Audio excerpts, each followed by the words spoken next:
అల్పపీడన ప్రభావంతో నల్గొండ జిల్లాలో రాత్రి నుంచి కూడా చిరుజల్లులు కురుస్తున్నటువంటి పరిస్థితి కనిపిస్తుంది. రాత్రి నుంచి ఇప్పటి వరకు ఎడతెరిపి లేకుండా అదే విధమైనటువంటి చిరుజల్లులు పడుతున్నటువంటి పరిస్థితి కనిపిస్తుంది. ఇంట్లో నుంచి ఎవరు బయటికి రావాలన్నా ఇబ్బందులు పడుతున్నటువంటి పరిస్థితి అయితే కనపడుతుంది. మరోవైపు అన్నదాతల్లో గుబులు మొదలైందని చెప్పవచ్చు. ఎందుకంటే ఈ చిరుజల్లుల కారణంగా రాత్రి నుంచి కురుస్తున్నటువంటి చిన్నపాటి వర్షం అయినప్పటికీ కూడా పత్తి పంటకు ఇది ఎక్కువ నష్టమని చెప్పవచ్చు. ఎందుకంటే ఈ వర్షంతో కూడా పత్తి నల్లగా మారే అవకాశం కనపడుతుంది. అన్నదాతల్లో ఒక గుబులైతే మొదలైందని చెప్పవచ్చు. ఇంకా 2 రోజుల పాటు కూడా ఆ వర్షాలు ఉన్నట్లు కూడా వాతావరణ శాఖ చెప్తుండటంతో అన్నదాతలు ఆందోళన వ్యక్తం చేస్తున్నటువంటి పరిస్థితి కనిపిస్తుంది.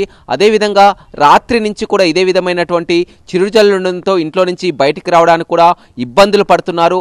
అయితే వైద్యులు కూడా చెప్తున్నటువంటి ప్రకారం ఈ వర్షం కారణంగా కూడా చిన్నపిల్లలైనా పెద్దవాళ్ళైనా వర్షంలో తడవద్దని కూడా చెప్తున్నారు. తడుస్తే జలుబులు జ్వరం వచ్చే అవకాశం ఉందని, అదేవిధంగా సెలవు దినం కావడంతో కూడా అందరూ ఇంట్లోకే పరిమితమైనటువంటి పరిస్థితి అయితే కనపడుతుందని చెప్పవచ్చు.